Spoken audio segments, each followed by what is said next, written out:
My favorite thing is just seeing the little bowls of prepped veggies, and they're cut super small. I'm just and like, so this perfectly. is beautiful. I couldn't do it.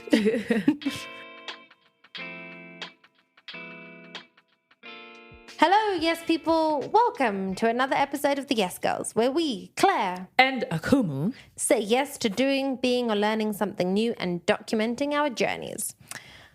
I'm so hungry. Claire, these days you're always hungry. Duh, well, we know why. In case you can't see us, Claire is pointing to her growing bump, belly bump. But not just because of this. The challenge has me salivating from the beginning. Since we onboarded our expert, whilst we did the challenge, and even now thinking about the episode to come.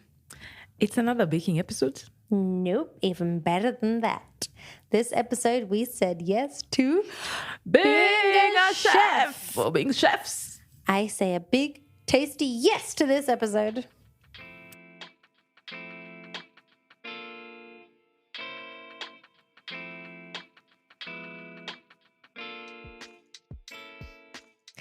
Akumu, can you believe we're already on season 6? We've had Time flies. Right. And we've had so much amazing feedback from listeners and subscribers, and the reviews mean the world to us. At Medj Minor said this about season 5, saying yes to being happy episode.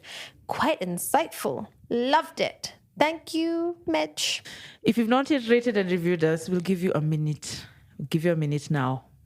Pause, open the podcast, wherever you're listening to us, and rate us or review.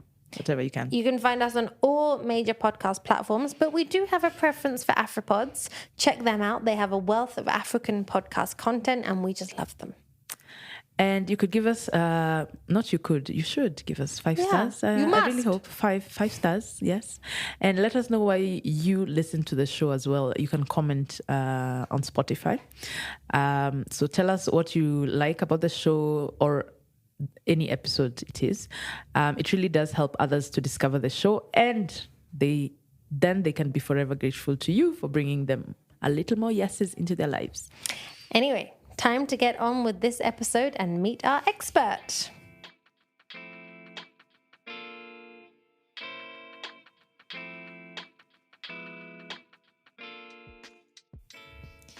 Today we have an expert in the form of an entire team, nay, a community. That's right. For this challenge, saying yes to being a chef, we have the support of the entire team at Cultiva. What is Cultiva? Cultiva is, in their own words, Nairobi's best farm-to-table eatery, where dining becomes an extraordinary journey, where you can savor sustainable cuisine and local food. And we couldn't agree more, and having them as our experts was such a boon.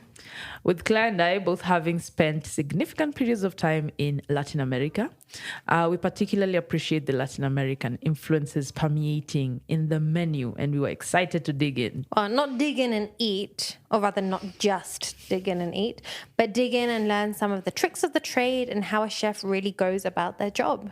So the challenge was simple. As with all challenges this season, we only had a day to do it, or under a day to do it.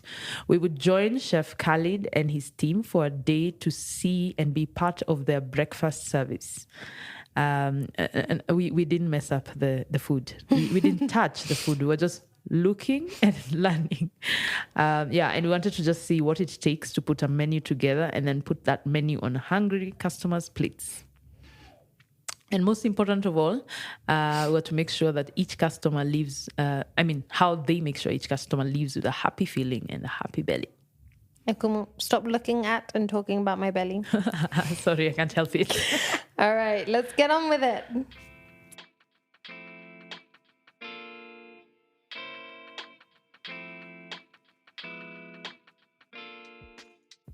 Let's first hear from Chef Khalid about what being head chef at Cultiva is all about and what it takes. I always enjoyed cooking, and it was something I liked doing, so I dropped out of law school and decided to pursue culinary school, which was quite a big shock to my parents. Yeah. So I'm from an Indian family, so it's either you're a lawyer or you're an accountant. Those are the two options you could be. So I ended up going to culinary school in Cape Town. which has a really good culinary scene. So I did a course for 1 year, and then I worked at some really good restaurants for about 6 months. In Cape Town? In Cape Town, yeah. And then I had the chance to come back to work at the Radisson Blu in Upper Hill. They were just opening up a fine dining area. They had a really super talented, great chef who really took me under his wing. He was a great mentor for me. So I ended up working there for about 2.5 years, and then COVID hit and the hotel had to close. So during that time, Cultiva closed as well, but they adapted what was they used to call the Delivery Club, which was a weekly delivery service that they used to do. And they were kind of the only restaurant at the time that was changing. Everyone else had kind of closed their doors and were unwilling to adapt. So that was a big pull factor for me, was the fact that they didn't stop. They kind of pushed on and reinvented themselves in that time to still have people paying their salaries, still have people coming through the doors. So that was a really big pull factor for me. The owner is a chef as well, so he's from Ecuador. Yeah. And we had a really good relationship. I always used to come to Cultiva to eat, and he was a good friend of mine. So, during COVID, me and my girlfriend started up a small delivery business ourselves from home, and I was making all these baos that we were selling. And they started to do really well, but it got to a point where I either had to open a restaurant or close it completely. So in that moment, I came to see the owner, Ariel, and he offered me a job still during COVID. So I joined in September of 2020. So we arrived at the breakfast service as it was just getting started. So we had time to have a calm sit down and a chat with Chef Khalid. He's the manager. He's the head chef. He's the head chef, but he's also Head chef. okay. Yeah, I'm trying to understand because there was more chefs than him. Right? There were other But people there's always one head managing. chef. Yeah, there's okay. the general manager, the restaurant manager, blah, blah. Okay, so we sat with Chef Khalid, and we also took a tour of the gardens just next to the establishments. They have, places where they're growing greens. Yeah, so we saw them. They're really small but mighty in the taste and nutrients, and they're typically served as garnishes. That's the microgreens, yeah. Yeah, and that's how a place really thinks about taste and presentation, in my opinion. They also had tons of fresh herbs which smell amazing. I think what smelled even better was the kitchen. So it was great that we first got to experience the breakfast rush, as the menu is somewhat more limited than lunch, and therefore half the kitchen could actually focus on lunch prep, whilst the other half whipped up shakshuka, French toast, and eggs in all sorts of ways. I finally learned what over easy means, like well done on the outside on both sides, but not crispy. Did you know that, Akumu? No, Oh. I'm still wondering what shakshuka is. Still. I couldn't handle the heat of the kitchen. I literally escaped to the other side of the restaurant, i.e. the bakery, where things are quiet and cooler, meaning they also make ice cream there. And so I cooled off by seeing how our homemade blueberry ice cream is made. I think I also saw when they were making a pizza dough, and there was a vanilla cake I think they were making as well. I had no idea. Really, I had no idea that so much sugar goes into ice cream, by the way. No wonder it's so dangerous, or calorie-wise. That also fresh fruits and whole milk. And also, so there was whole milk and also powdered milk. Yeah. And it tasted good. We did get to taste it. And do you remember I double dipped?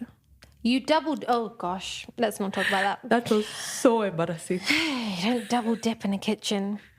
Anyway, you really notice a difference in a restaurant where everything is thought through and designed for taste and experience. We mentioned the microgreens already, which are used for garnish and taste.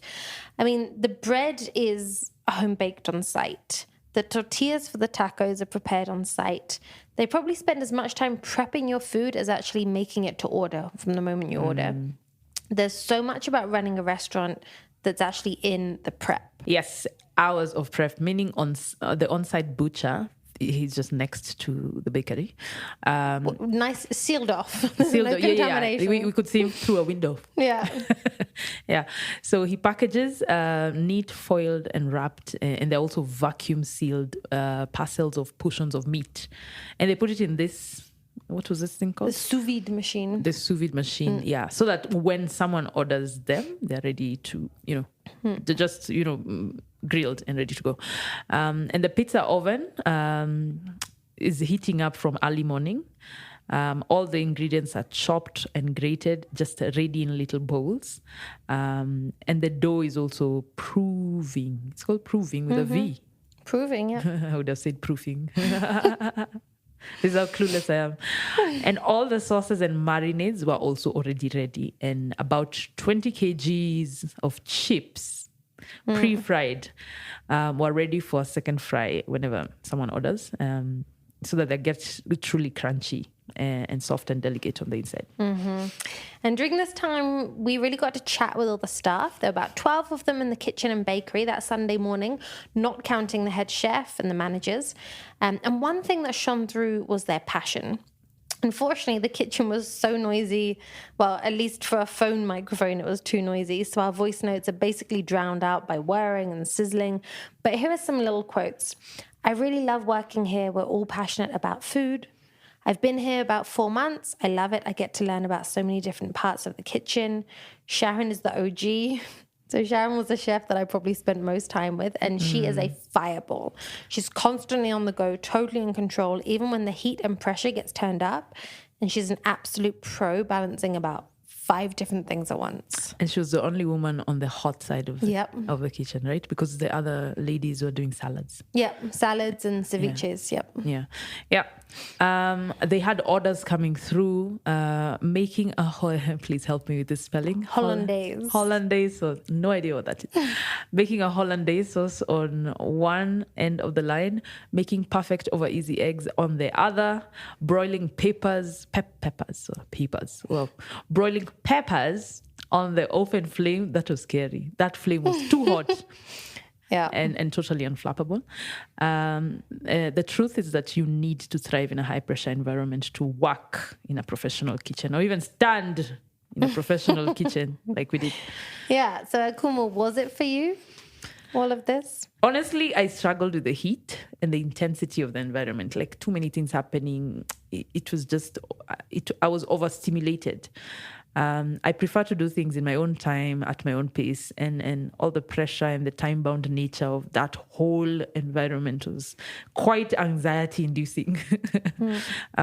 They have a literal 20-minute limit from the time the customer places the order to the food coming out of the kitchen. And from what we could see, they're constantly on top of that limit. Yeah. It really takes a certain personality type to thrive in that environment. I have to say I loved it, but I don't know if I could manage that every day. I couldn't. I mean, I just can't imagine waking up every day and knowing that my working day would be so intense, even in the best case scenario. Like, when things go well, you want lots of customers, lots of orders. You want, bums on seats, which means a very busy kitchen. Yeah, but you were more at home in that side of the kitchen than I was. I found it, I wasn't getting anxious. I found it exciting, but I wouldn't be able to do that every day. Yeah, and I think watching is just easier than doing. Right? Of course, yeah. We were kind of just trying to make ourselves small to not get in their way. For me, even watching was crazy. It really heated up when breakfast service ended. That was around noon, and lunch was just beginning. The transition was completely seamless. They just wiped down the services, put the eggs away, and suddenly the pans were sizzling. The oven was ready to do pizzas, and pans had hunks and Wagyu beef. Yeah. Claire wrote these things because she knows these things. Me, I don't know what these things are. Pizzas started popping in the oven, and we had to leave them during lunch because lunch is super hectic. Yeah. But it's not hectic as in chaotic, hectic as in managed and organized busyness, right? Being busy. So the 2 head honchos were managing the barrage of orders. The communication between everyone was seamless. It was really impressive. You have to be so in sync, as you can even have different people within the kitchen at different counters working on the same dish, like different lines, I think they call them. That was the biggest mind-blowing thing ever. So they'll each be working on their own parts. I think you can just mention maybe the one side there was a pizza line, there was a pizza row, there was a frying row. Yeah, there was a pizza line, The salad on the frying side? line, the salad line on the side, then ceviche, and then the meat line, and then there was the kind of final assembly with the little head level oven, the salamander, and then it goes to the counter to be checked. Yeah, and all these lines were working together. Sometimes a meal would go through most, if not some of these lines. Each work on their own parts, and then it would come together at that salamander level. A salamander, I'd never heard of it, but it's a little oven that can like crisp or warm the final assembled dish. Or like, and the sous chef is there, he wipes down the plate, inspects for perfection, and then sends it out of the kitchen through the head chef or whoever's on duty. And every dish has to be perfect or it won't leave the kitchen. Even the arrangement, right? Yeah, it has to look good, has to taste good, and that's what to me sets apart a restaurant with a real team of chefs and cooks compared to a small restaurant with just one person who's cooking, right? And you're accountable. You have to work as a team, and if someone picks you up on it, you don't take it personally, right? You do better. But that's how they ensure quality and consistency. Yeah, and when speaking to Chef Khalid, it was amazing to hear his perspective on how his dishes created in the test lab of the ever-changing menu. A new menu every 3 months. Exactly, and he had such a fresh perspective on this. Take a listen.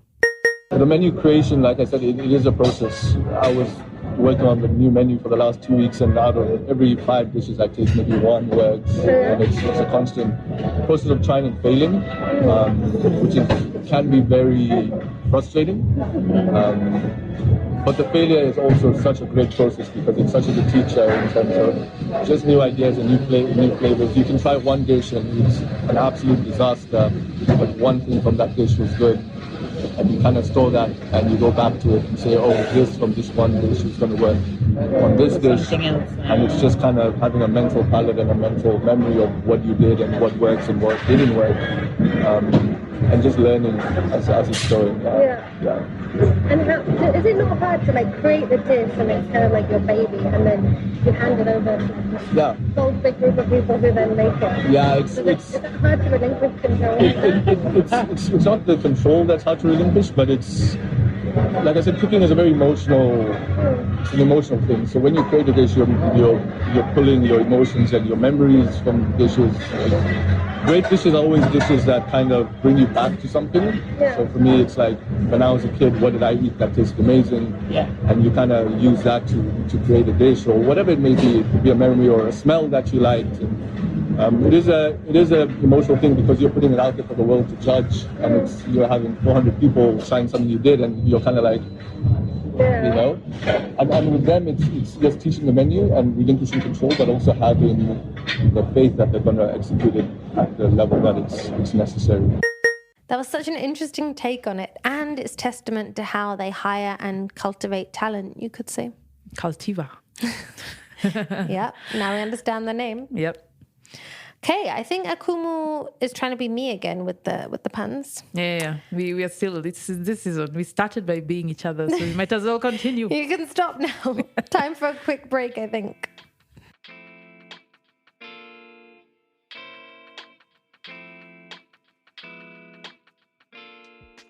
So to finish the challenge, we got to enjoy the spoils. The best part of it all. Yeah, remember we had already eaten ice cream, and I double dipped shamefully. Yeah. So now we also had lunch at the end of the challenge. So as it got a bit busy in the kitchen, we left. We patched ourselves at the bar, the high stools. We were told to order some food. Thank you, Cultiva. And we were trying what we'd seen the team preparing. And we also had a chat with Joy. So Joy was one of the waitresses, the delightful server who took some time to chat with us, and actually ended up agreeing with Akumu. So what's your name? My name is Joy. And how long have you worked here? I've been here for an year now. A year. Yeah. And what is the best thing about working at a restaurant like this? The best thing is you get to learn a lot of things. You get to meet very nice people. You also get to experience a culture that you've never experienced before. Yeah, it's very nice. And what's the worst thing? The hours and getting tired. Oh, yeah? Definitely. You are always standing, I'm guessing. Yes. Walking and standing. Yes. All day. It's hard work. Yeah, But do you get to eat some of the food? Yeah, when new food is introduced, you get to taste it. Ah, good. So that's another good thing about it. Yes. Are you going to move to the kitchen at some point? No, I don't want to be a chef. You never want to. No, you prefer the... Yeah, it's too hot in there. Exactly what I thought. Yes. You can try it. That's fine. Maybe. Yeah, maybe not. But I like serving people. I like meeting new people every day. Yeah. You see, she's smiling. Yeah. She's a people person. Yeah, exactly. Thank you. Welcome. Thanks so much. I think that was really telling. If you're a people person, being a chef probably isn't for you, but it takes all sorts to run a restaurant. One sort to be a head chef, like specifically to be a head chef. I think it's like the ultimate, like the summum of what you can be in a restaurant. And that's what this challenge was really about. But I'm not sure either one of us has what it takes. I sliced an onion and I had some chunks the size of like mini onions and some slivers which were barely visible, like wafer thin. Yeah, I couldn't even the knife when the way he gave us this super sharp knife and we were trying to slice the onion and I was just like, I'm even afraid to touch this knife. And of course I couldn't handle the heat and the pressure. That was just a calmer breakfast service and I still couldn't handle it. Yeah, lunch and dinner was, we saw how busy it got. We were observing. Yeah. All in all, I think we had an eye-opening experience. And personally, I learned so much about how restaurants work and how you can go from ordering your food off a menu of 20 items to getting it served hot and ready in front of you in less than 20 minutes. Yeah. When it would take about an hour and a half to prepare from scratch in your home and it would taste nowhere near as good. Yeah. We also saw, the seasoning, the way they season, the ingredients they use, the freshness of the ingredients, and each dish is consistent. Like, and that's so tough to do in your own home. My favorite thing is just seeing the little bowls of prepped veggies, and they're cut super small. I'm just and like, so this perfectly. is beautiful. I couldn't do it. And the pizza, of course, was the best part because pizza is my favorite. So that was fun. Watching and eating.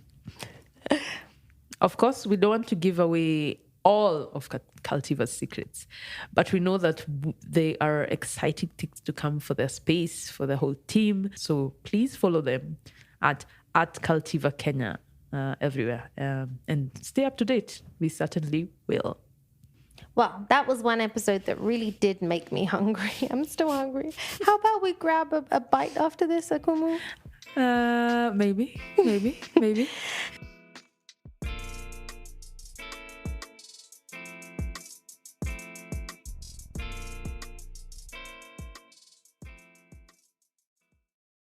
And in the meantime, for all of you listening who might not be in Nairobi and who therefore can't eat at Cultiva, sorry, but don't worry, the fun doesn't end there. There are old episodes of the Yes Girls podcast for you to discover. Just scroll up or down on your podcast feed. There's a couple of years worth of content to catch up on with something for everyone. Oh, and there's Cultiva in Ecuador, they said, right? Yes. So if you're in Ecuador, you can go to Cultiva. We'll be back in no time with a new episode where we say yes to another challenge based on your suggestions. And in the meantime, let's interact on socials about what you've said yes to, about your thoughts on this episode, or any episode that struck a chord with you. Whose shoes would you step into for a day? What are you dying to say yes to? Which restaurant would you want to get behind the scenes of? Maybe the community can give you the push you need to say yes. Find us on Instagram, Facebook, YouTube, LinkedIn, even Threads and X at Yes Girls Podcast, all together.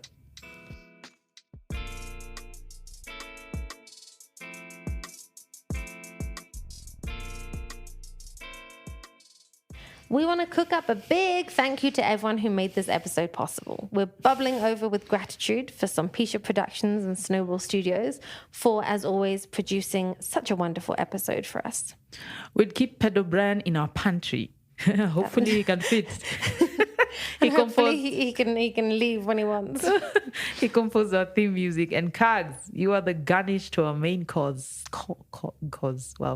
main course for designing our eternally loved logo. Top of our menu for today's show is the team at Cultiva for welcoming us and really showing us the ropes, despite having a restaurant full of hungry customers, and also for allowing us to sample some of the delights that were being served up from the kitchen.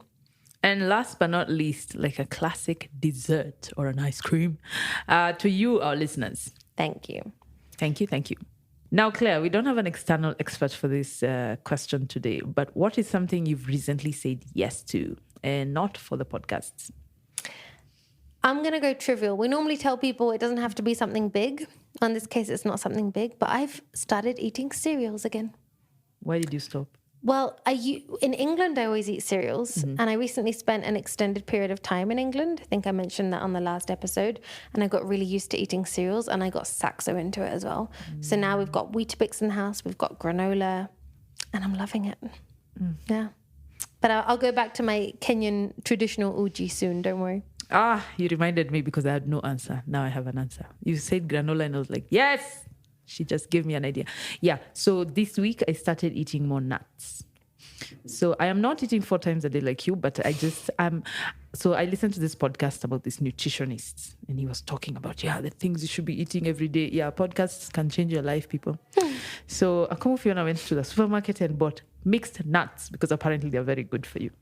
Yeah. So as long as you don't need too many. Yeah, I just take a bunch like in the afternoon. Yeah, so we have moved from 2 main meals to 2.5. Yes. Good.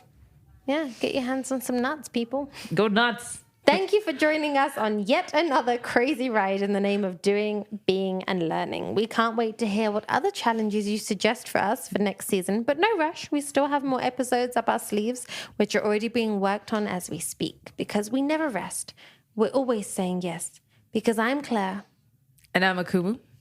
And together we are the Yes Girls! And the baby. And the baby. All right, and the can baby. we eat now? I'm hungry. I'm feeling hungry. Let's go to Cultiva. Cultiva.